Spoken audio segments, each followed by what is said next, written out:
और जैसा कि आपको मालूम है कि पॉडकास्ट का दौर चला हुआ है और पॉडकास्ट में कोई ना कोई अदाकार, सदाकार, प्रोड्यूसर, डायरेक्टर जब वो आता है तो अपने दिल की बातें भी करता है, जो पहले वो नहीं करता था।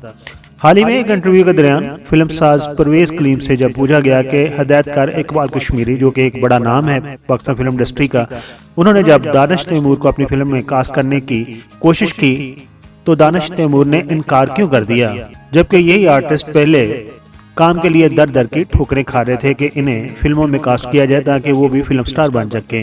और अब वही आर्टिस्ट इकबाल कश्मीरी जैसे फिल्म साजों के साथ काम क्यों नहीं करते। मेजबान के सवाल के जवाब में परवेज कलीम ने बड़े सख्त अल्फाज इस्तेमाल किए और उन्होंने कहा कि दानिश तैमूर खुद को पाकिस्तान का रॉक हडसन समझता है, यानी कि उन्होंने तशबीह दी बॉलीवुड के एक फनकार के साथ जो कि टॉप अदाकार है। और उन्होंने कहा कि दानिश तैमूर नहायत ही बेअदब अदाकार है। और मैं तो ये समझता हूँ कि उन्होंने जब इकबाल कश्मीरी को इनकार किया है तो वो बड़े बदनसीब होंगे। और साथ ही परवेज कलीम ने माजी के एक वाकया का जिक्र करते हुए कहा, उन्होंने कहा कि फिल्म के सिलसिले में मैं दानिश तैमूर के घर गया था, वो झूले पर बैठे झूला ले रहे थे और उनकी टांगें मेरे मुंह की तरफ थी। फिल्म साज ने कहा कि दानिश तैमूर को मेरी उम्र का थोड़ा सा लिहाज करना चाहिए था। मैं एक उम्र रसीदा शख्स हूँ, लेकिन जब मैंने दानिश तैमूर की ये हरकत देखी तो मैं उसी वक्त समझ गया कि वो शोबिज़ में कहाँ तक कामयाब हो सकेंगे, क्योंकि जो फनकार अपने सीनियर्स की रिस्पेक्ट का ख्याल नहीं रखते, उनका अदब नहीं करते, उनका कामयाब होना मुमकिन नहीं होता।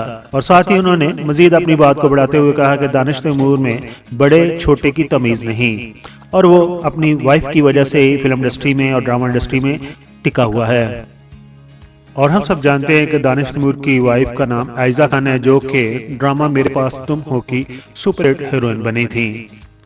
दानिश तैमूर के बारे में वो कहते हैं कि उन्हें कोई सलीका नहीं, बेअदब इंसान है और बेअदबी की वजह से उनकी तमाम फिल्में फ्लॉप हो गई हैं, क्योंकि ऐसे लोग कभी कामयाब नहीं होते। लेकिन अगर आज भी वो अपनी हरकतों पर अल्लाह ताला से माफ़ी मांग लें तो अल्लाह यकीनन माफ़ करने वाले हैं।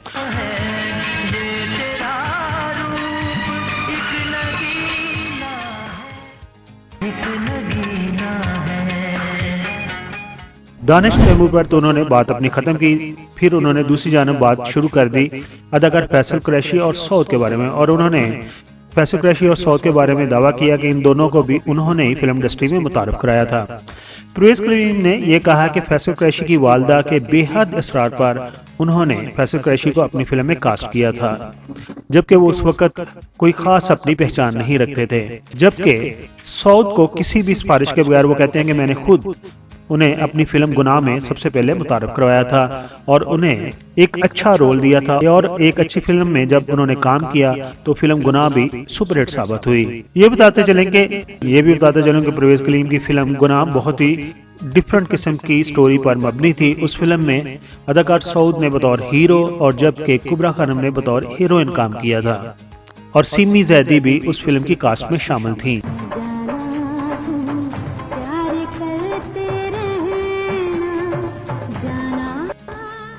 फिल्म साज और मुसन्निफ परवेज कलीम कहते हैं कि फैसल कुरैशी और सऊद दोनों स्टार्स ही एहसान फरामोश निकले, क्योंकि दोनों ने मुझसे आज तक दोबारा बात नहीं की और ना ही कभी अपने इंटरव्यू में मुझे याद किया कि किसने उन्हें मुतारफ करवाया था फिल्मों में। और साथ ही बड़े सख्त किस्म के अल्फाज उन्होंने इस्तेमाल किए, कहने लगे कि कभी एहसान फरामोश इंसानों की जब मैं अपनी ज़िंदगी में तस्वीर बनाऊंगा तो उसमें सबसे पहले फैसल कुरैशी और बाद में सऊद शामिल होंगे। जब बात चल रही है परवेज कलीम की तो थोड़ा सा आपको फिल्म साज और डायरेक्टर परवेज कलीम के बारे में भी बताते चलते हैं। परवेज कलीम 14 फरवरी 1949 को लाहौर में पैदा हुए थे। बतौर मुसन्नफ उनकी पहली फिल्म गुज़ारे हुसन थी, जो कि अपनी मजबूत डायरेक्शन और स्टोरी की वजह से सुपरहिट साबित हुई थी। ये भी बताते चलें कि फिल्म गुज़ारे हुसन की कास्ट में नदीम, सलमा आगा और समीना पीरज़ादा को कास्ट किया गया था। 1993 में परवेज कलीम ने अपने भाई के साथ मिलकर अपना एक प्रोडक्शन अदारा बनाया था, जिसका नाम उन्होंने रखा था अली आर्ट्स। और अपने अली आर्ट्स प्रोडक्शन अदारे के तहत ही 1993 में उन्होंने एक फिल्म प्रोड्यूस की थी, डायरेक्ट की थी, उसकी कहानी लिखी थी। उस फिल्म का नाम था गुनाह, जिसमें परवेज कलीम ने अदाकार सऊद और कुबरा खानम को मुतारफ करवाया था। परवेज कलीम की दूसरी कामयाब मकबूल फिल्मों की बात करें तो उनमें बट शकीन, मुझे चांद चाहिए, मूसा खान, पहला सजदा, जिल्ले शाह और फिल्म बाई लोग वगैरह शामिल है। परवेज करीम को उनकी फिल्म जन्नत की तलाश के लिए 1999 में पाकिस्तान का मशहूर फिल्मी अवार्ड यानी कि निगार अवार्ड भी दिया गया था। आखिर पर यह कहता चलूं कि ये फनकार लोग जैसे हमें स्क्रीन पर नजर आते हैं वैसे होते नहीं हैं। इनके भी दो चेहरे होते हैं, एक चेहरा उन्होंने अपना छुपाया होता है, वो चेहरा उन लोगों को मालूम होता है जो उनके साथ काम करते हैं, और जिस चेहरे के साथ वो टेलीविजन स्क्रीन या फिल्म के ऊपर हमारे साथ बात कर रहे होते हैं वो एक्चुअली बनावटी चेहरा होता है और ये उनका दिखावे का चेहरा होता है। पीके मेगा वीडियोस के सब्सक्राइबर्स और व्यूअर्स में अगर कोई फिल्म डायरेक्टर या ड्रामा डायरेक्टर मौजूद है तो वो अपने ख्यालात का इजहार कमेंट्स बॉक्स में कर सकता है। हम आपके कमेंट्स अगली वीडियो में शामिल भी कर लेंगे। और अब पढ़ते हैं आपके वो कमेंट्स जो आपने हमारी पिछली वीडियो पर दिए थे।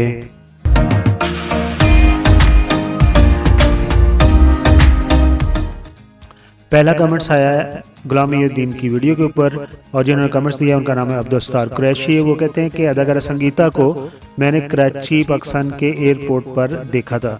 यकीनन जी, जब हम अपने पसंदीदा स्टार्स को हकीकी ज़िंदगी में देखते हैं तो बहुत खुशी भी होती है। फिर हम अपने दोस्तों के साथ भी शेयर करते हैं कि हमने उस फिल्मी स्टार को, ड्रामा स्टार को कहीं देखा था।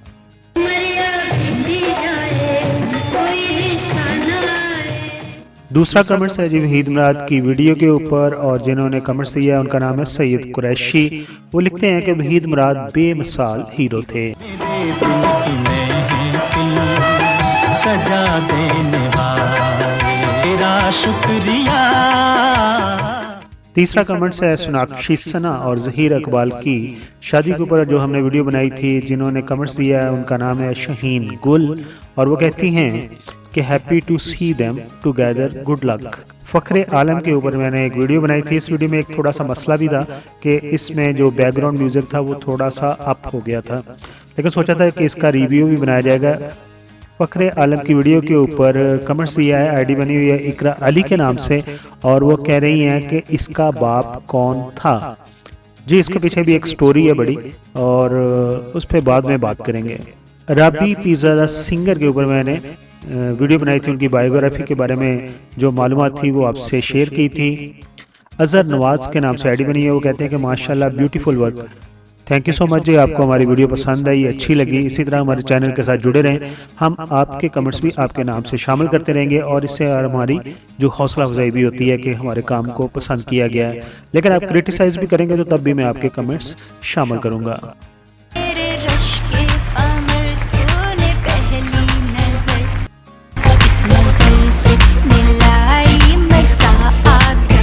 आगे जो कमेंट्स आया वो भी वहीद मुराद की वीडियो के ऊपर ही है। तो जिन्होंने ये कमेंट्स दिया है उनकी आईडी भी यूज़र के नाम से ही कुछ बनी हुई है, यानी कि उन्होंने अपना नाम उसमें छुपाया हुआ है। 2 दिन पहले ये कमेंट्स था, उन्होंने लिखा कि Waheed Murad when growing age was fast catching up on famous Pakistani film actors.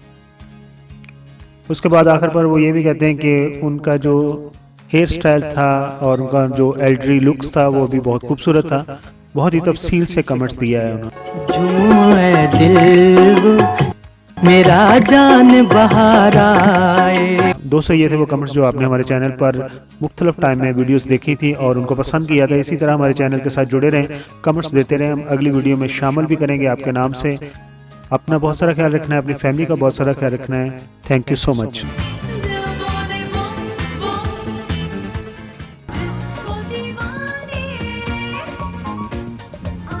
I am Nazir Hassan. Please like the video and subscribe PK Mega Videos channel for more videos.